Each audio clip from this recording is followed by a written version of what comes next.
Hello everyone, Shrimati मोहरी देवी Tapadia girls college के YouTube channel में आपका फिर से स्वागत है। हम ब्रैंकियोस्टोमा के बारे में पढ़ रहे थे और आज के वीडियो में हम बॉडी वॉल पढ़ेंगे ब्रैंकियोस्टोमा का, कि बॉडी वॉल किस टाइप का होता है, कौन से पार्ट्स होते हैं और क्या फंक्शन करता है, किस तरह से हेल्प करता है ब्रैंकियोस्टोमा की। तो बॉडी वॉल की अगर बात करें तो जो सबसे आउटर लेयर है वो एक थिन परफोरेटेड लेयर होती है। ओके, थिन और परफोरेटेड का मतलब होता है जिसमें पोर्स पाए जाते हैं या फिर होल्स पाए जाते हैं, उसको अपन परफोरेटेड बोलते हैं। So there is a thin outermost perforated cuticle covering the epidermis, मतलब एक थिन परफोरेटेड क्यूटिकल होता है जो कि एपिडर्मिस को कवर करके रखता है, जो कि single layer columnar epithelial cell से बना होता है। सो सबसे पहला पॉइंट में जो सबसे ऊपर लेयर होती है वो क्या होती है? Thin outermost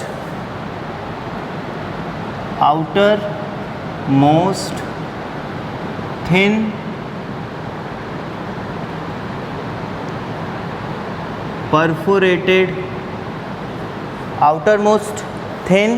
perforated cuticle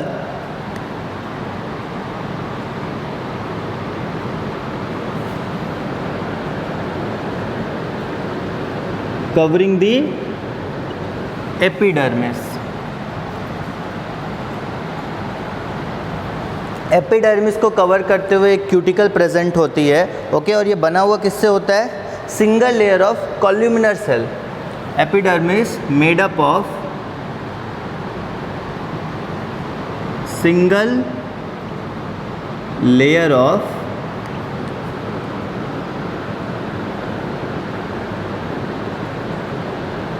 columnar epithelial cells।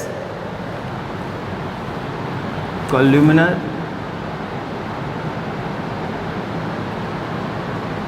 epithelial cell से बना होता है। ठीक है, तो सबसे आउटर मोस्ट पार्ट जो है वो एक क्यूटिकल के कवरिंग से घिरा हुआ होता है। एपिडर्मिस को घेर के रखता है क्यूटिकल, और वो बना किससे होता है? एपिथेलियल सेल से, जो कि कॉल्यूमिनर शेप के होते हैं, कॉल्यूमिनर एपिथेलियल सेल्स। ओके, उसके आगे अपन देखते हैं जो सेल्स हैं, cells are ciliated in early stage. Early stage में जो है वो सेल्स जो हैं वो सिलिएटेड रहते हैं, मतलब सीलिया रहता है वहाँ पे, सिलिएटेड रहते हैं। और एडल्ट में, इन एडल्ट, अगर एडल्ट की बात करें तो cells are ciliated early stage में, प्री मैच्योर स्टेज में सिलिएटेड रहेंगे। और जब एडल्ट की अपन बात करें तो आउटर मार्जिन जो होगा सेल का वो क्यूटिकुलराइज्ड हो जाएगा। In adult the outer margin become cuticularized, means cuticle की प्रेजेंस आ जाएगी वहाँ पे, या फिर क्यूटिकल से घिर जाएगा, क्यूटिकल इसको ढक लेगा, कवर कर लेगा। ठीक है, सो पहला जो अर्ली स्टेज था उसमें सिलिएटेड था, और जब एडल्ट स्टेज आया तो वहाँ पे आउटर मार्जिन जो है वो क्यूटिकुलराइज्ड हो गया। जो आउटर मार्जिन है वहाँ पे क्यूटिकल की लेयर आ गई।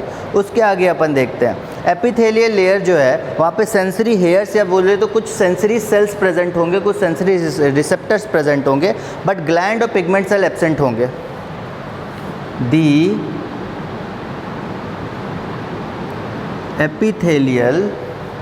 The epithelial layer contains cells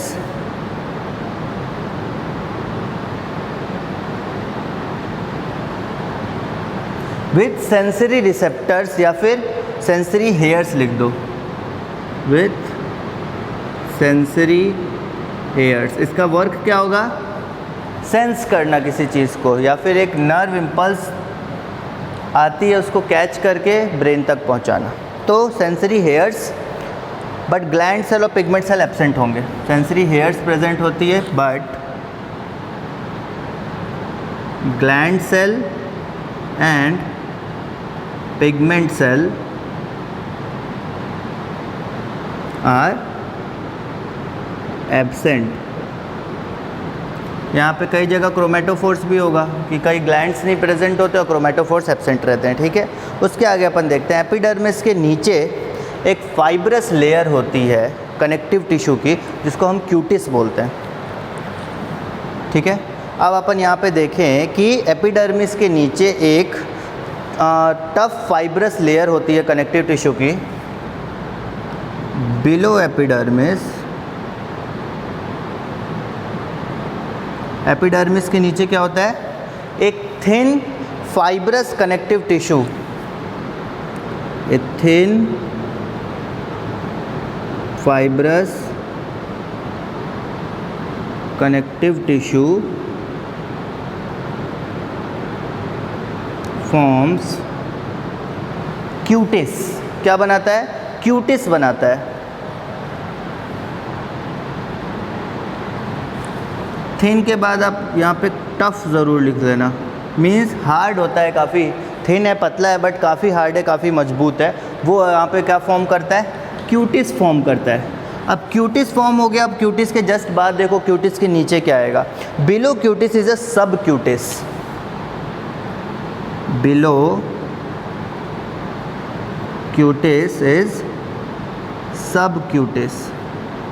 Cutis के नीचे क्या आएगा? सब क्यूटिस आएगा, जो कि एक जिलेटिनियस स्ट्रक्चर या जिलेटिनियस मटेरियल से बना होता है, जिसमें नर्व फाइबर और ब्लड वेसल्स प्रेजेंट होते हैं। सो बिलो क्यूटिस इज सब क्यूटिस मेड अप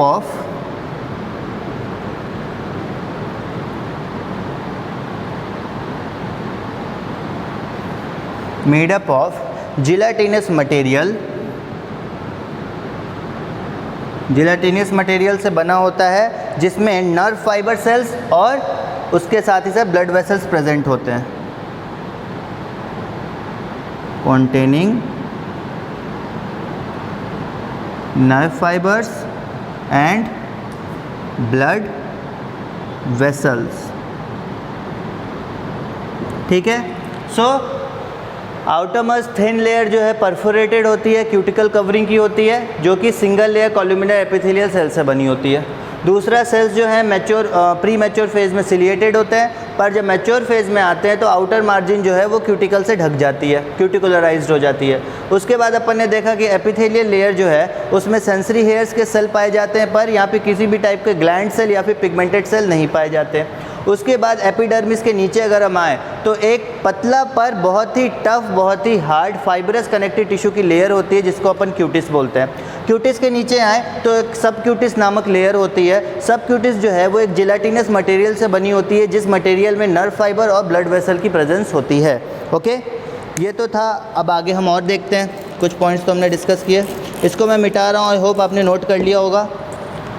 ओके, तो इसको मैं मिटाता हूँ।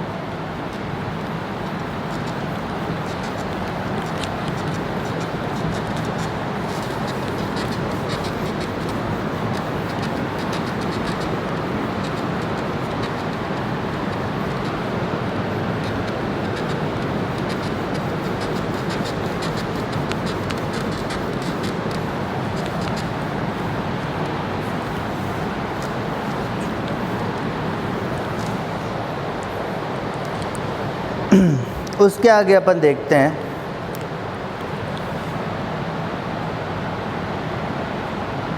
सबक्यूटिस तक पढ़ लिया था अपन ने। सबक्यूटिस के बाद अगर अपन देखें तो सिस्टम ऑफ कैनाल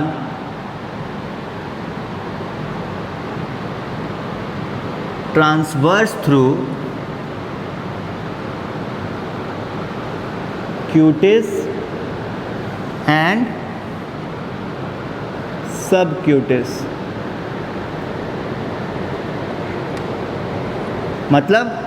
मतलब वो यहाँ पे कि कैनाल का मतलब क्या होता है? नली, नलियाँ। तो कई नलियाँ जो है वो क्यूटिस और सबक्यूटिस में ट्रांसवर्स, मतलब इधर उधर देखा जाए तो धंसी रहती हैं। या फिर अब कोई एक बॉक्स है, ट्रांसवर्स का मतलब होता है आड़ी तिरछी कैसे भी लेयर गया। एक पाइप ऐसे जा रही है यहाँ से लेकर यहाँ तक, एक पाइप ऐसे जा रही है यहाँ से लेकर यहाँ तक, एक पाइप ऐसे जा रही है। तो ट्रांसवर्स होना ऐसे हुआ, कैसे भी आड़ी तिरछी पर ये नलियाँ जा रही है। ओके, तो this is ट्रांसवर्स्ड।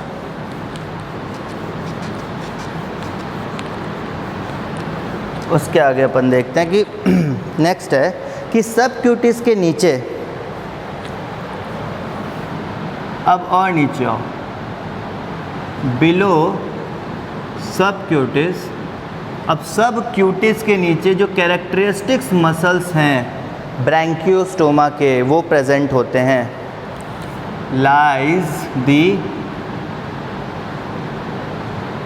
Characteristic muscles of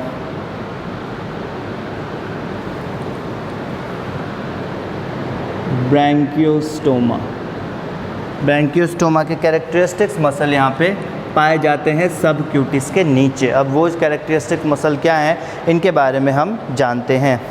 mesodermal layer जो है, जो कि गट पे अप्लाई होती है, मतलब कि डाइजेस्टिव ट्रैक्ट के आजू बाजू जो ऑर्गन है उसकी जो लाइनिंग, मेसोडर्मल लाइनिंग है वो जो होती है, जिसको हम यहाँ पे बोलते हैं स्प्लैंकोप्ल्यूर।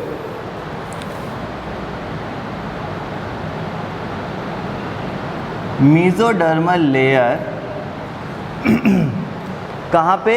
लाइनिंग ऑफ गट या फिर गट पे जो अप्लाई होती है, अप्लाइड टू दी गट।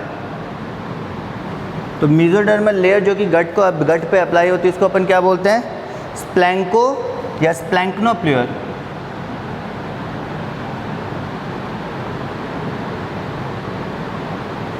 स्प्लैंक्नोप्ल्यूर बोलते हैं, ठीक है। स्प्लैंक्नोप्ल्यूर जो है वो एक तरह से क्या है, एक लेयर है टिश्यू की, अ लेयर ऑफ टिश्यू। आप इसको इस तरह से समझो, टिश्यू की एक लेयर है, ओके, स्प्लैंक्नोप्ल्यूर। तो मेसोडर्मल लेयर जो है, जो कि गट को लाइन करती है, गट की लाइनिंग बनाती है, उसको अपन क्या बोलते हैं? स्प्लैंक्नोप्ल्यूर, ठीक है। उसके आगे अपन देखते हैं ये जो स्प्लैंक्नोप्ल्यूर है, ये जो है बहुत थिक हो जाता है, बिकम्स वेरी थिक, मतलब काफ़ी मोटा हो जाता है। तो ये स्प्लैंक्नोप्ल्यूर जो है काफ़ी मोटा हो जाता है नोटोकॉर्ड के पास।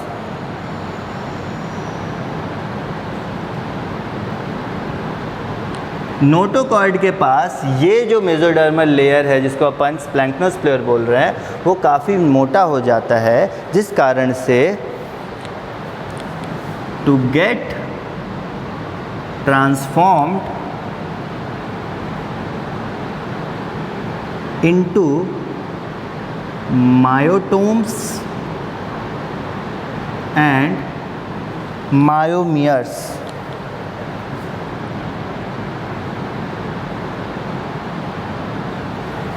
सो ये जो मेसोडर्मल लेयर है, जिसको अपन स्प्लैंक्नोप्ल्यूर बोल रहे हैं, जो कि एक लेयर है टिश्यू की, वो काफ़ी थिक हो जाती है नोटोकॉर्ड के पास, जिस कारण से वो बदल जाती है, ट्रांसफॉर्म हो जाती है मायोटोम्स और मायोमियर्स में। मायोटोम्स और मायोमियर्स एक तरह से ये भी मसल्स के पार्ट है, मसल फाइबर्स हैं। तो मायोटोम्स के बारे में आप लिख लो, these are some group of muscles. और अगर मायोमियर्स के बारे में देखना है तो ये भी मसल फाइबर हैं, डब्ल्यू या वी शेप के, डब्ल्यू और वी शेप्ड, डब्ल्यू और V shaped muscle fibres, W और वी शेप के मसल फाइबर्स हैं। तो मायोटोम्स और मायोमियर्स के बारे में समझ में आया कि इसमें कन्वर्ट हो जाता है, क्या कन्वर्ट हो जाता है? जो आपका स्प्लैंकोप्ल्यूर है वो, ठीक है। अब इसके आगे हम बढ़ते हैं थोड़ा, इसको मैं मिटा रहा हूँ, okay.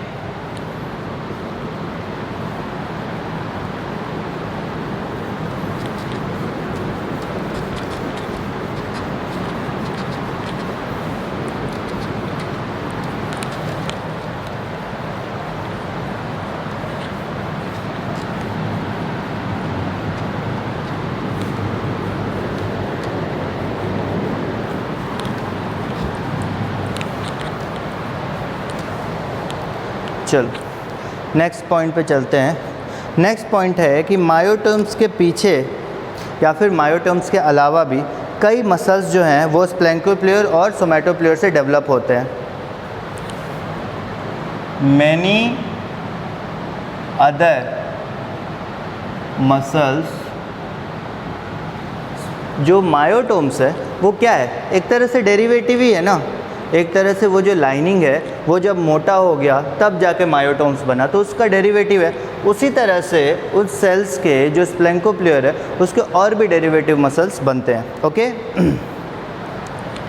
many other muscles are developed from sphenopleur.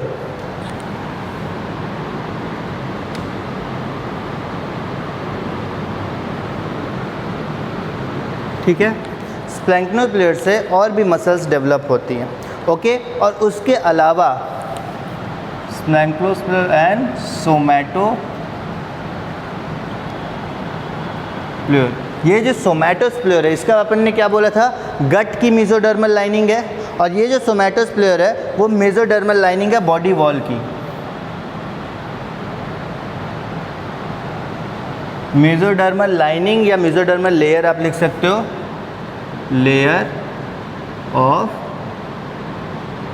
Body wall, body wall की मेसोडर्मल लेयर है सोमैटोप्लेयर। उसके आगे अपन देखते हैं जो मायोटोम्स हैं वो स्ट्राइएटेड मसल फाइबर्स के ब्लॉक की तरह दिखते हैं, extending through the entire length of the body. Myotomes are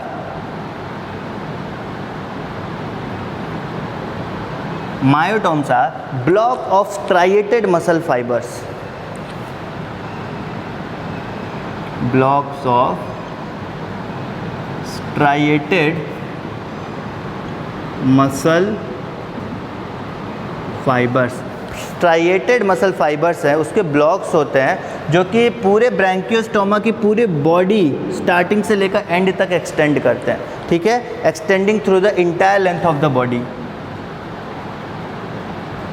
extending through the entire length of body।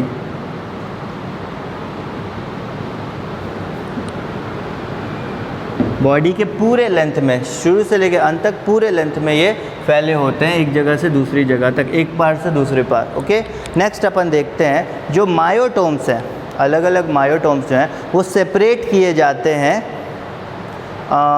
Dense connective tissue से, जिसको मायोकोमास बोलते हैं। Myotomes are separated by dense connective tissue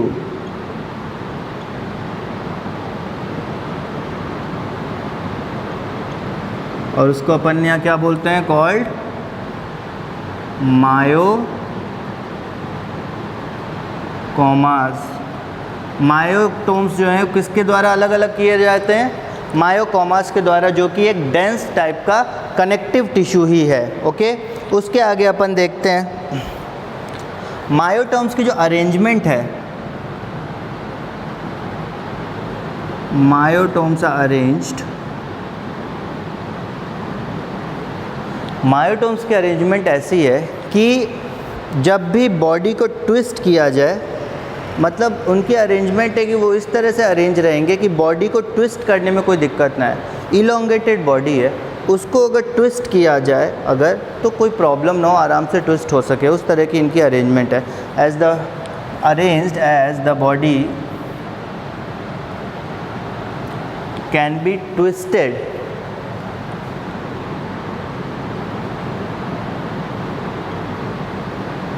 side wise, मतलब can be twisted side wise का मतलब हो गया यहाँ पे कि जो भी बॉडी है इनकी ब्रैंकियोस्टोमा की, उसमें चूँकि ये नोटोकॉर्ड के पास पाए जाते हैं, मायोटोम्स के बारे में तो हमने पढ़ा ना, नोटोकॉर्ड के पास ये थिक हो जाते हैं, ये तो अपने पढ़ा, तो वहाँ पे पाए जाते हैं, तो वहाँ से बॉडी मुड़ पाए, अपना भी जो शरीर है, तो जो अपना पूरा स्पाइनल कॉर्ड, वहाँ पे जो मसल्स पाए जाएंगी वो उस तरह से ही रहती है ना, ताकि हम इधर से उधर या उधर से इधर मूव कर सकें। तो ये जो ट्विस्टिंग हो रही है ये ब्रैंकियोस्टोमा में भी इजीली हो पाए, इस तरह का अरेंजमेंट होता है मायोटोम्स का। ओके, उसके बाद अपन देखते हैं ऐसी जो अरेंजमेंट है मायोटोम्स की, ये हेल्प करती है ब्रैंकियोस्टोमा को लेटरल अंडुलेशन में। This type of arrangement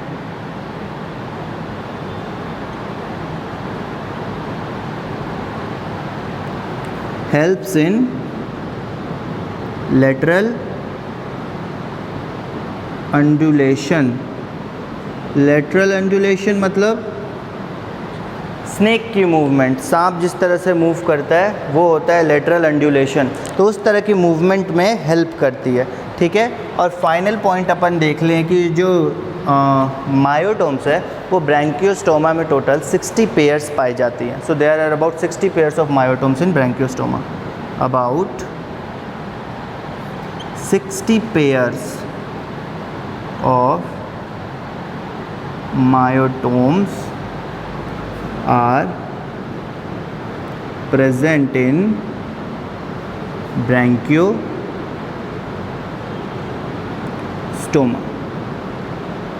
okay, so ये थे टोटल पॉइंट्स आपके बॉडी वॉल के ब्रैंकियोस्टोमा के। बॉडी वॉल के बारे में हमने देखा कि क्यूटिकल से वो ढका हुआ होता है, एपिडर्मिस जो है क्यूटिकल से ढका हुआ होता है। उसके बाद हमने देखा कि जो सेल्स हैं वो अर्ली स्टेज में सिलिएटेड होते हैं, पर जब वो मैच्योर हो जाते हैं तो वो क्यूटिकुलराइज्ड हो जाते हैं, मतलब क्यूटिकल की वहाँ पे लेयर आ जाती है। उसके बाद अपन ने देखा कि जो एपिथेलियल लेयर है, वो जो लेयर है उसमें सेंसरी हेयर्स पाए जाते हैं, पर ग्लैंड सेल और पिगमेंटेड सेल एब्सेंट होते हैं। उसके बाद हमने देखा कि एपिडर्मिस के नीचे एक क्यूटिस पाया जाता है, क्यूटिस की लेयर पाई जाती है जो कि टफ फाइब्रस कनेक्टिव टिश्यू से बनी होती है, और उसके नीचे एक सब क्यूटिस की लेयर पाई जाती है जो कि जिलेटिनस मटेरियल से बनी होती है, जिसमें कुछ नर्व फाइबर्स प्रेजेंट होते हैं और ब्लड वेसल्स प्रेजेंट होते हैं। उसके बाद अपन ने देखा कि कुछ कैनाल्स जो हैं, कुछ नलियाँ क्यूटिस और सब क्यूटिस से ट्रांसवर्स होकर गुजरती हैं, उससे गुजरती हैं कुछ नलियाँ क्यूटिस और सब क्यूटिस से। सब क्यूटिस के बाद जो कैरेक्टरिस्टिक मसल है ब्रैंकियोस्टोमा का वो वहाँ पे प्रेजेंट होता है, जिसको हम बोलते हैं स्प्लैंक्नोप्ल्यूर। स्प्लैंक्नोप्ल्यूर जो है वो गट की लाइनिंग की जो मेसोडर्मल पार्ट है उसको बोलते हैं। स्प्लैंक्नोप्ल्यूर के बाद जो है वो क्या कहते हैं, जब थिक हो जाता है, बहुत हार्ड हो जाता है नोटोकॉर्ड के पास, तो वो मायोटोम्स में कन्वर्ट होता है। देन मायोटोम्स और मायोमियर्स की कॉन्सेप्ट आती है। मायोटोम्स और मायोमियर्स की अगर बात की जाए तो मायोटोम्स जो हैं वो क्या होते हैं, मायोटोम्स एक तरह से आपके मसल फाइबर्स हैं, एक टाइप के ग्रुप ऑफ मसल्स हैं, और जो मायोमियर्स हैं वो जो हैं डब्ल्यू और वी शेप के मसल फाइबर्स हैं। उसके बाद अपन देखते हैं कि मायोटोम्स जो है वो जो हैं, मायोटोम्स के अलावा भी स्प्लैंक्नोप्ल्यूर से कई मसल्स जो हैं वो डेवलप होते हैं, और सोमैटोप्ल्यूर के भी यहाँ का कॉन्सेप्ट आता है। सोमैटोप्ल्यूर जो है वो कि बॉडी वॉल की मेसोडर्मल लाइनिंग है। उसके बाद अपन ने देखा कि मायोटोम्स जो हैं वो स्ट्राइएटेड मसल फाइबर्स के ब्लॉक हैं जो कि पूरे बॉडी पे एक्सटेंड होते हैं शुरू से लेकर अंत तक। देन मायोटोम्स जो है वो सेपरेट किसके द्वारा होते हैं, मायोकोमास के द्वारा अलग अलग किए जाते हैं। मायोटोम्स की अरेंजमेंट ऐसी होती है कि जो बॉडी है उसको साइडवाइज ट्विस्ट किया जा सके। उसके बाद ये जो ट्विस्टिंग है, ऐसी अरेंजमेंट है, वो लेटरल एंडुलेशन मतलब सांप की तरह जो मूवमेंट होती है उसमें हेल्प करती है। और total 60 pair of myotomes present होते हैं बॉडी वॉल ऑफ ब्रैंकियोस्टोमा में। तो ये था आपका टोटल कॉन्सेप्ट बॉडी वॉल के बारे में ब्रैंकियोस्टोमा का। आई होप कि ये समझ में आ गया होगा और आपने इसको नोट डाउन कर लिया होगा। सो आज का वीडियो हम यहाँ ओवर करते हैं। अगर आपको ये वीडियो पसंद आया हो, इस वीडियो को लाइक कीजिए, शेयर कीजिए, हमारे चैनल को सब्सक्राइब कीजिए। मिलते हैं नेक्स्ट वीडियो में नए टॉपिक के साथ। Thank you very much.